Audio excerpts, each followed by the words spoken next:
నమస్కారం గురుగారు. శ్రీమాత్రే నమ. గురుగారు, ప్రజెంట్ యుద్ధంలో అమెరికా, ఇజ్రాయిల్, ఇరాన్ ముగ్గురు కూడా కొట్టుకుంటున్నారు. సో ప్రపంచం అంతా ఒక క్రైసిస్ అయితే ఏర్పడింది. అయితే భారతదేశం కూడా త్వరలో యుద్ధంలో పార్టిసిపేట్ చేయబోతుందా అని అనుమానాలు వస్తున్నాయి. దానికి తగ్గట్లుగానే మనకి కొన్ని ఎయిర్పోర్ట్స్ కూడా క్లోజ్ చేస్తున్నారు, కొన్ని డ్రిల్స్ చేస్తున్నారు. పిఓకేని స్వాధీనం చేసుకోబోతుంది ఇండియా, కూడా యుద్ధంలోకి దిగబోతున్న వార్తలు వస్తున్నాయి. మరి అలాంటి పరిస్థితులు వస్తే మళ్ళీ లాక్డౌన్ ఏమన్నా వస్తుందా ఏంటి? భారతదేశం యుద్ధంలోకి ఎంటర్ అవబోతుందా? కొన్ని రోజులు లాక్డౌన్ అనేటువంటిది అప్పుడు మనకి కరోనా వచ్చినంత లాక్డౌన్ ఏమి ఉండదండి. లిటిల్ మచ్ ఏదైనా ఉంటే ఉండొచ్చేమో, కానీ మరీ విపరీతంగా కరోనా టైంలో మనం 2 సంవత్సరాలు బాధపడ్డాం. అంత తీవ్రంగా ఏమి ఉండదు. ఇప్పుడు కొన్ని చిన్న చిన్న వైరస్ల వల్ల కొన్ని అంటే ఎట్లాంటి కొన్ని ఆంక్షలు పెట్టడం, ఇప్పుడు మనకి పెట్రోల్ విషయంలో కానీ, డీజిల్ విషయంలో కానీ, గ్యాస్ విషయంలో కానీ కొన్ని ఆంక్షల వల్ల వచ్చే కొన్ని ఆంక్షలు ఉంటాయి. కానీ అప్పట్లాగా నెలల తరబడి బయటికి తిరగకుండా ఉండడం, మాస్కులు పెట్టుకోవడం అంత ఉండదు, కొద్దిగా ఉంటుంది. కానీ అంత రేంజ్ అయితే మనం ఎక్స్పెక్ట్ చేయడానికి లేదు. అయితే ఇక్కడ పాకిస్తాన్ మరియు ఇండియాకి సంబంధించిన యుద్ధంలో ఖచ్చితంగా యుద్ధం చేస్తుంది పాకిస్తాన్తో ఇండియా. అందులో మంచి విజయం సాధిస్తుంది. దీనికి కారణం ఏమిటి, ఎట్లా చెప్పగలం మనం దీన్ని? ఏదో ఊరికే గాలి మాటలు తీసుకొని చెప్తున్నామంటే కాదు. ఇక్కడ మనకి శని కుజులు కలిసి ఉన్నారు. ఇప్పుడు ఏప్రిల్ మాసం శని కుజులు కలుస్తున్నారు. ముస్లిం కంట్రీస్కి చాలా పెద్ద దెబ్బ అని మనం ఆల్రెడీ చెప్పుకున్నాం. ఇక్కడ ఏంటంటే ఎప్పుడైతే మనకి ఈ శని కుజులు మీనంలో కలుస్తారో, మీనంలో కలుస్తూ కుంభంలో రాహు ఉన్నాడు, మేషరాశికి అధిపతి కూడా కుజుడై మీనరాశిలో శనితో కలుస్తున్నాడు. ఈ కూర్మ చక్రము అంటారు. ఈ కూర్మ చక్రంలో ఇది ఏ ఏ దేశాలనైతే ప్రభావితం చేస్తుందో, అంటే కుంభరాశి, మీనరాశి, మేషరాశి, వృషభ రాశి వరకు దీని తీవ్రత ఉంటుంది. ఉన్నప్పుడు ఏంటంటే ఇది ఏ ఏ గ్రహాలు ఏ ఏ రాశులు ఉన్నాయంటే అమెరికా కంట్రీ, మన Israel, Muslim countries, Gulf countries ఏవైతే ఉంటాయో అవి, ఇండియా మీద కూడా దీని ప్రభావం ఉంటుంది. కాబట్టి 100కి 100% ఇండియా పొరుగు దేశంతో పోట్లాడాల్సిన పరిస్థితి వస్తుంది, లేదా ఎవరికైనా సపోర్ట్ చేయాల్సిన పరిస్థితి వస్తుంది. అందులో పర్టికులర్గా పాకిస్తాన్తో 100కి 100% యుద్ధం జరుగుతుంది. అందులో ఎటువంటి సందేహం. పిఓకేని మనం స్వాధీనం చేసుకుంటామంట, కొంతవరకు స్వాధీనం చేసుకునే ఛాన్సెస్ ఉంటాయి. కాకపోతే యుద్ధం మాత్రం తథ్యం. ఎందుకంటే ఇక్కడ మనకి ట్రంప్ చూడండి, రోజుకో మాట మాట్లాడుతున్నాడు. ఇవాళ అంటాడు, బంద్ అంటాడు. యుద్ధం స్టాక్ మార్కెట్స్ని ఇక్కడ మ్యానిపులేట్ చేస్తున్నాడు గురుగారు, చేస్తున్నాడు. ఈ యుద్ధం వల్ల స్టాక్ మార్కెట్ ఇంకా బాగా ఇబ్బంది వస్తుంది ఈ రేట్ల విషయంలోని. అందుకే నేను ఎప్పటి నుంచో చెప్తూ వస్తున్నా, ఏమండి ఇది యుద్ధం రాబోతుంది కాబట్టి రైతులు ప్రధానంగా ఈ మామిడి పళ్ళు, అరటి పళ్ళు, ఈ పళ్ళు ఎక్స్పోర్ట్ చేసేటువంటి వారు కొంచెం చూసుకొని పండించండి. మీరు ఎక్స్పోర్టే కాకుండా ఇక్కడ లోకల్గా మనం ఏమైనా దాన్ని డిస్ట్రిబ్యూట్ చేయగలిగితే ఆ డబ్బు నష్టపోకుండా వచ్చేదాన్ని మార్గాలు వెతుక్కోండి అని నేను ఒక 2 నెలల ముందు నుంచే చెప్తూనే వస్తున్నా ఈ విషయాన్ని. దీనివల్ల కొంత ఇంటర్నెట్ కూడా ప్రాబ్లం ఉంటుంది కొన్ని దేశాలు. ఈ యుద్ధం ఇప్పటికో ఆగదు అని చెప్తూనే ఉన్నా. ఎప్పుడైతే మనకి ఇండియా పాకిస్తాన్తో యుద్ధం అనేటువంటిది ఉందో అది 100%, అది కేవలం ఆర్మీయే కాదు, నేవీ కూడా ఇన్వాల్వ్ అవుతుంది, ఎయిర్ ఫోర్స్ కూడా ఇన్వాల్వ్ అవుతుంది ఈ యొక్క యుద్ధంలో. ఎందుకంటే ఈ కాంబినేషన్స్ ఉన్నాయి. ఎన్ని రోజులు జరగవచ్చు అంటారు? ఇన్ని రోజులు అని చెప్పలేము. ఎందుకంటే యుద్ధం అనేటువంటిది ఇది ప్రపంచ యుద్ధానికి దారితీసేది కాబట్టి. మీరు మొదటి ప్రపంచ యుద్ధం 4 సంవత్సరాలు జరిగింది తెలుసా మీకు? రెండవ ప్రపంచ యుద్ధం కూడా 4 సంవత్సరాలు జరిగింది, 1939 నుంచి 1945 వరకు ఆల్మోస్ట్. కాబట్టి ఇది దీర్ఘకాలంగా జరిగేది, రోజులు లెక్క పెట్టడానికి లేదు. బట్ యుద్ధం వస్తుందా లేదా అంటే వస్తుంది, 100% వస్తుంది. మా పాకిస్తాన్తో మొదటి ప్రపంచ యుద్ధంలో 30 దేశాలు ఇన్వాల్వ్ అయ్యాయి, తర్వాత 70. సో ఇక్కడ కూడా ఏంటంటే తక్కువ దేశాలు అయితే కాదు, కొంచెం ఎక్కువ దేశాలు ఇన్వాల్వ్ అయినప్పుడు దాన్ని 3వ ప్రపంచ యుద్ధం అంటారు. ఈ 3వ ప్రపంచ యుద్ధం ఎందుకు వస్తుంది అంటే మనిషి యొక్క జన్మజాతకంలో ఎలా అయితే వాళ్ళ ఆలోచన స్థానం మీద ఏ గ్రహం ఉంటే వాళ్ళకి ఆలోచన కలుగుతుందో, మనకి నవనాయకులు అంటారు. రాజు, మంత్రి, సేనాధిపతి, అర్ఘ్యాధిపతి, శస్యాధిపతి, ఇట్లా ఉంటారు ఒక్కొక్కరు. అందులో మనకి మంత్రి గురువు అయితే గురువు స్వరూపం మారిపోయింది ఒకటి. అది కాకుండా ఈ సంవత్సరం గురువు 3 రాసులు మారుతున్నాడు, మిథునము, కర్కాటకం, సింహం. సో ఈ 3 రాసులు ఎప్పుడైతే మారుతున్నాడో దీని ప్రభావం ఇక్కడ ఉంది. రెండవది 3 సార్లు ఎప్పుడు రానటువంటి పంచగ్రహ కూటములు వచ్చాయని మనం మాట్లాడుకున్నాం.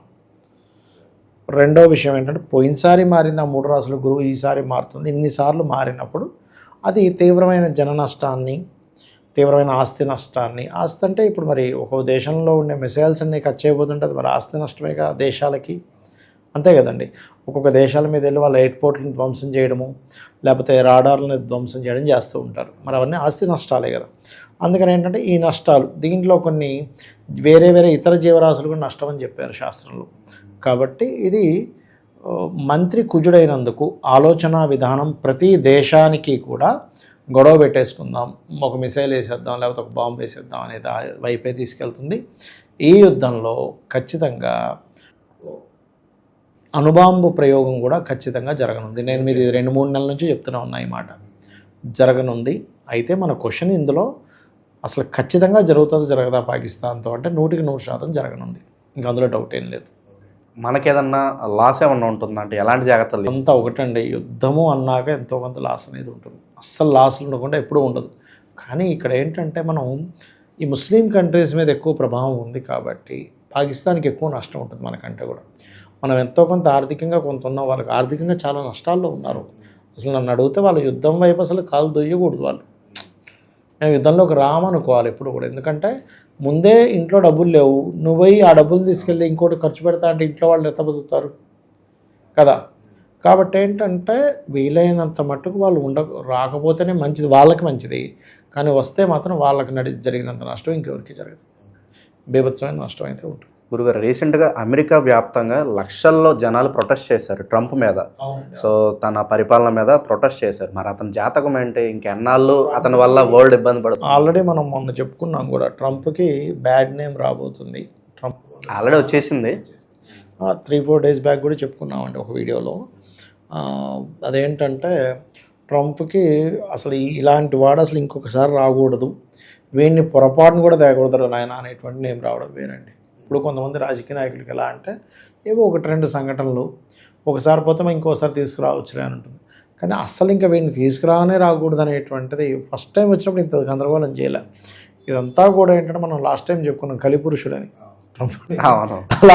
అలా కలిపురుషుడిలాగా చేసేటువంటి పనుల వల్ల అతను ఇంకా బ్యాడ్ నేమ్ రావడం. అంటే ఏం లేదు, నువ్వు తీసుకునే నిర్ణయం వల్ల సామాన్య ప్రజలకు మంచి జరగాలి. కానీ ఒక రాజు తీసుకునే నిర్ణయం, రాజు అంటే ఇన్ సెన్స్ ఇప్పుడు ఉండే కాలమాన పరంగా ప్రెసిడెంట్లు, సీఎంలు, పిఎంలు అనుకుందాం. ఇప్పుడు మంచి జరగాల్సింది పోయి నష్టం జరుగుతుందిగా. అంటే నేను ఎందుకు ఎక్కించాం పరిపాలనలోకి? మాకు నష్టం జరిపించడానికా? కాదు కదా. మేము నువ్వేదో బాగుపరుస్తావు, ఈ దేశాన్ని బాగుపరుస్తావు, ఈ వ్యవస్థను బాగుపరుస్తావు, ఏదో ఇంకా బాగుంటుందనే ఉద్దేశంతోనే ఎవరైనా ఎంపిక చేసుకుంటారు. ఆఖరికి ఒక చిన్న గల్లీలో ఉండే లీడర్ని ఎంపిక చేసుకునేటప్పుడు కూడా దాన్ని ఉద్దేశించే చేస్తారు. నువ్వు ఉల్టా అంతా సర్వనాశనం అయిపోయేలా చేస్తుంటే ఇంకా వాడు ఎందుకు? అసలు మొత్తం యుద్ధం ప్రారంభమైంది ట్రంప్ వల్లే కదా. ట్రంప్ అనేవాడే లేకపోతే అసలు యుద్ధమే వచ్చేది కాదు ఇక్కడ. కాబట్టి ఏంటంటే ఇదంతా కూడా ఒక కలి మాయ. కాబట్టి ఖచ్చితంగా ఈ యుద్ధ ప్రభావాలు మన ఇండియాకు కూడా తగలనున్నాయి, పాకిస్తాన్తో కూడా జరగనున్నాయి. మరి ఇలాంటి యుద్ధ నేపథ్యంలో ప్రజలకు ఏం చెప్తారు? ప్రజలు కూడా ఏమన్నా పరిహారాలు చేస్తే బాగుంటుందంటారా? మైండ్ సెట్ ఏ విధంగా ఉంటే బాగుంటుందంటారా? ఒకటేనండి, ఎప్పుడు నేను చెప్పేది ఒకటే, వాళ్ళ ఇష్టదైవాన్ని తలుచుకోండి. అందులో ముఖ్యంగా చండీ ఎక్కువగా చేయండి. మీరు చండీ విన్నట్లయితే చండీలో మీరు దాని పూర్తి అర్థం కూడా, అందులో కూడా చండీ అమ్మవారు ఎలాగ యుద్ధం చేసింది అనేది ఉంటుంది. అంటే అమ్మవారిలో నుంచి వైష్ణవి, అంటే విష్ణువు యొక్క శక్తి నుంచి వైష్ణవి, శివుడి యొక్క శక్తి నుంచి శైవి, అంటే అదేవిధంగా నారాయణుడి శక్తిని నారాయణి, ఇట్లా అన్ని శక్తుల నుంచి అమ్మవార్లు వచ్చి యుద్ధం చేస్తారు. కాబట్టి ఇక్కడ నేను చెప్పే కొన్ని జాగ్రత్తలు ఏంటంటే, బార్డర్స్లో ఉండేవాళ్ళు, ఇండియా బార్డర్లో కానీ పాకిస్తాన్ బార్డర్లో, ఇండియన్స్ కూడా ఉంటారు కొన్ని దేశాల్లో, అలా ఉండేవాళ్ళు కొంచెం జాగ్రత్తగా సేఫ్ ప్లేసెస్కి వెళ్ళడం మంచిది. ఇంకా మనం గతంలో కూడా చెప్పుకున్నాము, ఈ గ్యాస్ సంబంధించి ఇంకా పెరగబోతుంది అని. ఇప్పుడు మళ్ళీ చెప్తున్నాను, పెరుగుతుంది. కాబట్టి మనం ఇప్పుడు కొన్ని ఎలా ఉంటుందంటే, మనకి జనాలకు పాపం తెలియక అక్కడెక్కడో గ్యాస్ ప్రాబ్లం వస్తే ఇక్కడ చంద్రబాబు నాయుడు అంటారు, లేకపోతే మోడీని అంటారు. కాదు, యుద్ధం జరుగుతుంది, ఏ నాయకుడిని ఏమీ చేయలేడు అక్కడ. మనము ఏం చేయాలనేది ఆలోచించుకోవాలి సామాన్య ప్రజలుగా. అర్థమైందండి? లేకపోతే జగన్ని తిట్టడమో, చంద్రబాబు నాయుడు తిట్టడమో, పవన్ కళ్యాణ్ తిట్టడమో, లేకపోతే రేవంత్ రెడ్డిని తిట్టడమో, మోడీని తిట్టడమో, లేకపోతే ఇంకొక దేశ నాయకుడిని తిట్టడమో కాదు అక్కడ. ఇక్కడ ఏంటంటే ఈ యుద్ధం అన్నప్పుడు ఏ దేశ నాయకుడు ఏమీ చేయలేడు. ఇంకా మన ఇండియా ఒక రకంగా చెప్పాలంటే బెస్ట్. ఎందుకంటే 50 దేశాల నుంచి మనం తీసుకుంటున్నాం ఈ చమురు కానీ ఏదైనా కానీ. దానివల్ల వేరే దేశాల్లో ఇప్పుడు 100ది 400 అయింది, కానీ మనకి ఇంకా అక్కడే ఉంది రేట్, ఎక్కడ పెరగకుండా ఇంకా తగ్గింది. మనం 10 రూపాయలు ఇదేదో సుంకం తీసేశారు, ట్యాక్స్ తగ్గించారు. కాబట్టి నేను చెప్పేది ఒకటే, మీరు కొంత డబ్బు చేతిలో పెట్టుకోండి. ఎందుకంటే ఈ గ్రహ మార్పుల వల్ల బ్యాంకింగ్ సెక్టార్స్లో మార్పులు కూడా వస్తాయండి. Banking sectors, IT sectors, income tax sectors, అదేవిధంగా ఈ ఇందాక నేను చెప్పాను చూసారా, ఇది ఈ పళ్ళ సంబంధించిన రైతుల విషయంలో కూడా ఎండలో వడగళ్ళ వానలు, గాలితో కూడిన వానలు వస్తాయి. దీనివల్ల కొంత పంట నష్టం ఉంటుంది. కాబట్టి ఇంకా అయిపోయింది పంట అన్నప్పుడు వెంటనే తీసేసేయడం బెస్ట్ మామిడి పళ్ళవి. అంటే ఒక్కరోజు లేట్ చేసినా రైతుకు వచ్చే నష్టం ఎవరు కూర్చోలేడు, అంత ఈజీ కాదు. అది ఎలా ఉంటుందంటారంటే, రైతుకి ధనంతో చోటు. రైతు ఎప్పుడు కూడా ఒక ఎమోషన్ ఉంటుంది. చెట్టు కాయన ఒక పిల్లలా చూస్తాడు.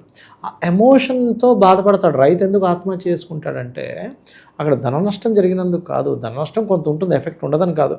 ఆ పొలాన్ని కానీ, ఆ వృక్షాలను కానీ, అక్కడ పండే పంటని కానీ, కాయని కానీ, ఒక కూరగాయని కానీ ఆయన ఒక తల్లిలాగా, ఒక బిడ్డకి తల్లికి ఉంటే రిలేషన్లో ఉంటాడండి. అందుకు అది పాడైపోతే ఆయనకి ఒక ఫీల్ వస్తుంది. అందుకని వీలైనంత మటుకు జాగ్రత్తగా ఉండాలి రైతులు. గురుగారు, చివరగా ఈ యుద్ధ నేపథ్యంలో ఇక భవిష్యత్తులో విదేశాలకు వెళ్ళాలి, అక్కడ స్థిరపడాలి, అక్కడ సంపాదించాలి అనే కోరికలు కాస్త తగ్గుతాయి అంటారు, లేదా యథేచ్ఛగా అలాగే కొనసాగుద్ది అంటారు? ఖచ్చితంగా తగ్గుతాయి. ఇప్పుడు చూడండి, మొన్నటి వరకు దుబాయ్ అంటే ఇంకా సేఫెస్ట్ ప్లేస్ అనుకునేవారు. ఇప్పుడు దుబాయ్ పరిస్థితి ఏంటి? అమ్మ బాబోయ్ అన్నట్టుగా ఉంది. బుర్జ్ ఖలీఫా మీద చిన్న దాడి కూడా చేశారు, చూసే ఉంటారు కదా మీరు. కాబట్టి ఏంటంటే ఎంతైనా కానీ స్వదేశంలో ఉండి చేసుకోవడమే బెస్ట్ అనే ఇదిలోకి వస్తుంది. కాకపోతే ఏంటంటే ఆపర్చునిటీస్ మనకి వేరే వేరే దేశాలకు వెళ్తే ఎక్కువగా ఉంటాయి. మనిషి ఆశాజీవి, ఇప్పుడు ధర్మబద్ధంగా ఆశ ఉండడంలో తప్పు లేదు. ఇక్కడ సంపాదిస్తే అదే ఇక్కడైతే నీకు ₹1,00,000 వస్తే శాలరీ, అక్కడికి వెళ్తే 10 లక్షలు వస్తుంది కదా అని ఒక ఆశ ఉంటుంది, తప్పు లేదు.